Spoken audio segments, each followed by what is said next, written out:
ये क्रिस्पी पकोड़े आप घर में भी बना सकते हैं। कमर्शियल रेसिपी है ये। इंशाल्लाह मैं आपको ऐसे बताऊंगा कि आप लोग घर में भी ज़रूर बनाएंगे। तो इसके साथ जो चटनी होती है वो भी आपने ज़रूर बनानी है। बिस्मिल्लाहिर्रहमानिर्रहीम, अस्सलाम वालेकुम। मैं हूं बासित हुसैन। भाई आज की रेसिपी जो है ये है रमज़ान और मुबारक की रेसिपी, क्योंकि रमज़ान और मुबारक में हमारे यहाँ हर घर में पकोड़े समोसे वगैरह बनाए जाते हैं। तो उन लोगों के लिए ये रेसिपी है। आप लोगों ने ये पकोड़े जो हैं ज़रूर ट्राई करने हैं। इनके साथ जो दही की चटनी है वो भी आपने बनानी है, और फिर मुझे आपने कमेंट में बताना है कि भाई ये रेसिपी कैसी है। तो बिना टाइम वेस्ट किए देखते हैं कि इसमें कौन सी चीज़ें डाली जाती हैं और कैसे ये पकोड़े और चटनी बनाई जाती है। सबसे पहले लेंगे प्याज। प्याज को बिल्कुल बारीक काटना है। 1 किलो आलू के हिसाब से मैं आपको इसकी रेसिपी बताऊंगा।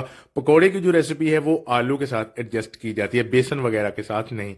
तो इस तरह प्याज को बिल्कुल बारीक काटना है। उसके बाद आलू जो है इनको भी बिल्कुल बारीक काटना है। 1 किलो आलू के लिए आधा किलो प्याज होता है। आलू इस तरह काटने हैं जिस तरह के फिंगर चिप्स होती है, बिल्कुल बारीक आलू काटे जाते हैं जो पकौड़े में डाले जाते हैं। अगर यहाँ पे मोटे आलू काटेंगे तो भाई वो अंदर से कच्चे रह जाएंगे और ऊपर से बेसन पक जाएगा। ये दोनों चीजें अच्छे से मिक्स करनी है। उसके बाद इसमें पालक डालनी है। तो 1 किलो आलू के हिसाब से पालक डाली जाएगी 1 पाव, मतलब 250 ग्राम। तो अब जो आधा मटेरियल है हमने अलग कर लिया, इसलिए कि इसमें मसाला अच्छे से लग जाएगा। अब यहाँ पे 1 पाव पालक लेनी है, और जो मोटी डंडियां हैं इसकी गंदलें वगैरह होती हैं वो अलग से करनी है, वो पकौड़े के अंदर नहीं होनी चाहिए। और बिल्कुल बारीक सा पालक को काट के, जिस तरह के नरम सॉफ्ट पालक है उसको बारीक काटना है, इस तरह की होनी चाहिए। और अच्छे से 2 से 3 मरतबा इसको धोना है, क्योंकि इसमें काफी ज्यादा डस्ट होती है। धोकर फिर आलू और प्याज में इसको डाल के फिर से इसको मिक्स कर लेंगे। सारी चीजें जो हैं ये भी मिक्स हो सकती हैं, मतलब इकट्ठी डाल के, लेकिन यहाँ पर चीजें साथ साथ में डाल के साथ साथ में ही मिक्स करते जाएंगे तो ये परफेक्ट रहेगा। अब जनाब यहाँ पे हम डालेंगे लहसुन का पानी। 1 किलो के हिसाब से 1 किलो में 1 गंडी लहसुन की डालेंगे। 1 किलो आलू, आधा किलो प्याज, 1 पाव पालक, 1 गंडी जो दरमियाने साइज की है वो लेंगे हम लहसुन की, और इसको डाल देंगे ब्लेंडर जग में। इसको पहले अच्छी तरह से धोना है। धोकर फिर इसको ब्लेंडर जग में डालना है, क्योंकि ये जो इसके छिलके वगैरह हैं ये भी ब्लेंडर मशीन में साथ में ही इसके जो पेस्ट बनेंगे। तो अब ब्लेंडर जग में इसको डाल के थोड़ा सा इसमें पानी डालेंगे, मतलब बहुत ज्यादा पानी नहीं डालना है, तकरीबन 1 गिलास जो है ये हम इसमें पानी डालेंगे। और इसको ब्लेंडर करके हम इसका जो छिलके वगैरह है इसको छान लेंगे स्टेनर के साथ। इस तरह देखें कि इसके छिलके अलग हो चुके हैं, और जो पानी है लहसुन का वो अलहदा बर्तन में है। तो अब पानी को जनाब हम डाल देते हैं जो कि पकौड़े का पहले मटेरियल बनाया है। इस तरह पानी जो है इसके ऊपर छिड़कना है, मतलब कि जब ये मिक्स होगा तो मुकम्मल इसमें जज़ब हो। अब इसमें नमक डालते हैं 2 चम्मच। 1 किलो आलू के हिसाब से इसमें नमक डाला जाता है। ये सारी चीजें बाद में चेक करके फिर पूरी करके फिर इसके पकौड़े बनाए जाएंगे। 2 चम्मच नमक। उसके बाद एक खाने का जो दरमियाना सा चम्मच है वो इसमें मिर्च डाली जाएगी। ये 1 किलो मटेरियल नहीं है, लेकिन मैं क्वांटिटी आपको 1 किलो के हिसाब से बता रहा हूँ। उसके बाद जनाब एक खाने का चम्मच इसमें साबुत जीरा डालेंगे। एक खाने का चम्मच जो है ये अजवाइन का डालेंगे। 1 किलो आलू के हिसाब से मैं आपको बता रहा हूँ, इसकी जो है वो बेसन वगैरह की नहीं होती क्वांटिटी। अब 1 किलो के हिसाब से 2 चम्मच धनिया पाउडर पाउडर डाल लें, या कुटा हुआ धनिया डाल लें, दोनों में से आप कोई भी डाल सकते हैं। सारे मसाले डाल के अच्छे से मिक्स करना है। मिक्स करके इसके ऊपर मैदा डालना है और बेसन डालना है। दोनों चीजों की यहां पर कोई क्वांटिटी नहीं है, क्वांटिटी सिर्फ ये है मैदा आपने कम डालना है और बेसन ज्यादा डालना है। और ये दोनों चीजें यहां पे डाल के मिक्स करनी है। इसके बाद में मैदा वगैरह नहीं डाला जाएगा, मतलब कि बेसन का चौथा हिस्सा यहां पे आपने मैदा डालना है, इससे ज्यादा नहीं डालना। और बहुत कम ये दोनों चीजें यहाँ पे आके डालनी है 1 किलो के हिसाब से, मतलब 1 किलो आलू आप बनाए उसमें दोनों चीजें ये बहुत कम डालनी है। पहले ही आपने ये मैदा और बेसन इतना ज्यादा नहीं डालना कि भाई आपको बाद में इसमें और बेसन डाल के इसको सही करना पड़े और फिर आप जो है वो पकौड़े बनाए।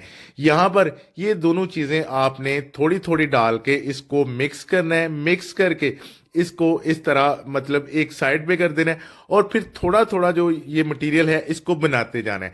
बनाना इस तरह है कि थोड़ा मटेरियल जितना आपको चाहिए हो, जितने के पकौड़े कढ़ाई में आपने बनाने हो उतना मटेरियल जो है वो आगे करना है। उसमें बेसन डालना है, मैदा नहीं डालना। इस तरह इसको हल करना है, जितना कि मुनासिब सा बेसन हो उतना। जिसके साथ पकोड़े अच्छे से बने। और थोड़ा सा पानी डालना है, पानी डाल के हल करना है और इसके पकोड़े बनाने हैं। ये तरीकाकार है। सारा जो मटेरियल बनाया है इसमें आपने पानी नहीं डाल देना है। अगर पानी डाल देंगे तो ये जो वेजिटेबल्स हैं ये पानी छोड़ देंगी, तो फिर आप बेसन ही इसमें डालते जाएंगे, काफी ज्यादा फिर बेसन लगेगा। इसलिए सही पकौड़े बनाने का तरीकाकार ये है। तो जब आप ये मटेरियल तैयार कर लें तो इस तरह पानी वगैरह डाल के नमक सारे मसाले चेक करें, अगर पूरे हैं तो ठीक है, अगर थोड़े बहुत कम है तो आप मसाले वगैरह जो है ये बढ़ा सकते हैं, मतलब नमक की भी इसका पूरा कर सकते हैं। तो यहाँ पर ये देखें कि थोड़ा सा जो आगे मटेरियल है इसके ऊपर बेसन डाला है, थोड़ा सा पानी डाला है और इसको हल करके कढ़ाई में डाल देने हैं। और सारे बेसन में पानी नहीं डालना, पहले बेसन और मैदा डालना है, थोड़ा सा उसको हल करके आपने रख देना है। बाद में थोड़ा थोड़ा मटेरियल बनाते जाना है, उसमें बेसन डालते जाना है और इस तरह कढ़ाई में पकौड़े जो हैं ये बनाते जाना है। और मैदा बाद में नहीं डाला जाएगा, मतलब जब आप थोड़ा थोड़ा मटेरियल मिक्स करें तो उसमें सिर्फ और सिर्फ बेसन डालना है, मैदा वगैरह नहीं डालना है। तो मैदे की क्वांटिटी फिर से आपको बता दूं कि भाई अगर मतलब 1 किलो बेसन है तो इसका चौथा हिस्सा जो है मतलब 1 पाव वो आपने मैदा डालना है। तो 1 किलो आलू के हिसाब से बहुत कम ये दोनों चीजें पहले आपने मिक्स करनी है, उसके बाद फिर साथ साथ में बेसन डालते जाना है जितना कि मुनासिब हो। सारे की सारी वेजिटेबल्स पर लेप होना चाहिए, मतलब आलू, प्याज, पालक पर। फिर आपने इस तरह कढ़ाई में ये बेसन डालते जाना है और पकौड़े जो है मज़ेदार से तैयार हो जाएंगे। तो जिस भी कढ़ाई में आप लोग बनाएं कोशिश करें कि घी थोड़ा सा ज़्यादा रखें ताकि घी अच्छी तरह से पकौड़े इसमें डिप हों और सारे के सारे मुकम्मल से पके। आग भी जो है थोड़ी सी तेज़ होनी चाहिए ताकि आलू अंदर तक जो है ये पक जाए। बहुत ज़्यादा आग भी तेज़ होगी तो भाई आलू अंदर से कच्चे रह जाएंगे। इसलिए यहाँ पे आपने देखना है कि आग भी इतनी ज़्यादा तेज़ नहीं होनी चाहिए, दरमियानी सी होनी चाहिए जिसके साथ घी सही से गर्म हो। तो अब ये पकौड़े जो हैं ये 2 से 3 मिनट बाद कढ़ाई से बाहर आएंगे, मुकम्मल ब्राउन, लाल सुरख और पके हुए। इसके जो आलू हैं ये भी अंदर तक पक जाएंगे इंशाल्लाह। तो अब फाइनल में आपको दिखाता हूँ कि ये कितने मज़ेदार और खूबसूरत पकौड़े जो है ये तैयार हुए हैं। तो उम्मीद है कि आप लोगों को जिस तरह मैंने बताया है बिला झिझक बासानी आप घर में भी ये बना सकते हैं। बहुत ज़्यादा पकौड़े बनाने हो तो ये तरीका इस्तेमाल करें, अगर आप लोगों ने कम बनाने हो तो फिर भी आप कम या ज़्यादा में इसकी क्वांटिटी जो है ये एडजस्ट कर सकते हैं। तो माशाल्लाह बहुत खूबसूरत, मज़ेदार, क्रिस्पी कुरकुरे जो पकौड़े हैं ये तैयार हो चुके हैं। अब मैं आपको दिखाता हूँ, काफ़ी ज़्यादा ये गर्म है इसलिए हाथ में पकड़ना जो है ये नामुमकिन है यहाँ पे। फिर भी मैं आपको दिखाता हूँ कि सारे के सारे जो हैं ये पक चुके हैं अंदर तक। तो इसलिए मैं आपको ये बार बार चीज़ बता रहा हूँ कि भाई आपने आग का भी ख्याल रखना है। अगर बहुत ज़्यादा आग तेज़ होगी तो ये जो आलू वगैरह हैं ये कच्चे रह जाते हैं और ऊपर से बेसन ये पक जाता है। तो ये थी हमारी पकौड़ा बनाने की रेसिपी और इसके साथ चटनी जो है दही की चटनी होती है मज़ेदार सी, उसकी रेसिपी भी मैं आपके साथ शेयर कर रहा हूँ। तो जनाब हमें दही की चटनी बनाने के लिए सबसे पहले चाहिए पुदीना।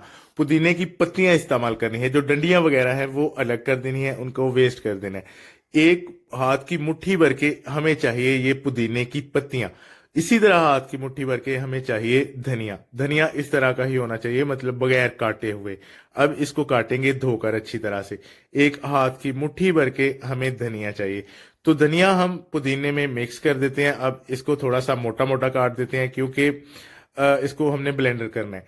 तो पुदीने की जो है ये पत्तियां हमें चाहिए और जो डंडियां वगैरह हैं वो इस्तेमाल नहीं करनी है। इस तरह धनिया भी मोटा मोटा करके इसको अच्छे से धोना है दोनों चीज़ों को। उसके बाद जो है वो हरी मिर्च डालनी है। हरी मिर्च जो है ये 5 से 6 होनी चाहिए। देख लें कि मिर्च काफ़ी ज़्यादा कड़वी है, अगर कड़वी है तो वो आप कम डाल सकते हैं। वैसे 5-6 मिर्च जो है 1 किलो दही में आपने डालनी है ब्लेंडर करके। अब एक खाली बाल्टी में 1 किलो दही डालते हैं, मतलब कि जो पहले मसाला है हरा मसाला उसको हमने ब्लेंडर कर दिया है, ग्राइंडर मशीन में इसका पेस्ट बना दिया है, धनिया, पुदीना, हरी मिर्च का। उसके बाद 1 किलो दही में इसको डाल दिया। यहां पर आगे जाती है नमक की बात कि नमक इसमें कितना डालना है। भाई नमक की क्वांटिटी नहीं है, इसमें जितना हम पानी डालेंगे उतना ही हम नमक डालेंगे।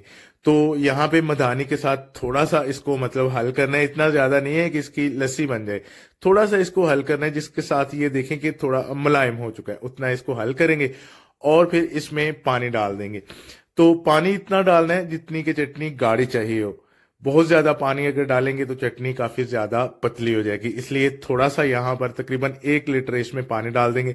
फिर सही जो कमर्शियल लेवल पे चटनी होती है उस तरह ही ये तैयार होगी। तो फिर आपने इसका नमक चेक करना है, नमक अगर कम है तो आपने और डाल देना है। पहले नमक इसमें कम डालना है, फिर आपने जितना इसमें पानी डालना है उस हिसाब से ही नमक डालना है, मतलब चेक करके। यहाँ पे देखेंगे तकरीबन 1 लीटर इसमें पानी डाला है, इस तरह ये इतनी सी पतली ये चटनी तैयार हुई है। अगर आप और पानी इसमें डालना चाहते हैं तो फिर नमक भी आप चेक कर लें, बाद में नमक पूरा करके फिर इसको जो है वो सर्व कर सकते हैं। तो माशाल्लाह चटनी भी बिल्कुल परफेक्ट तैयार हुई है, और जो पकोड़े हैं वो भी इंशाल्लाह उम्मीद है कि आप लोग बनाएंगे तो आपको ज़रूर ये पसंद आएगी हमारी रेसिपी। तो अपना बहुत सारा ख्याल रखिएगा, हमें भी दुआओं में याद रखिएगा। मिलते हैं अगली वीडियो में, तब तक के लिए अल्लाह हाफिज़।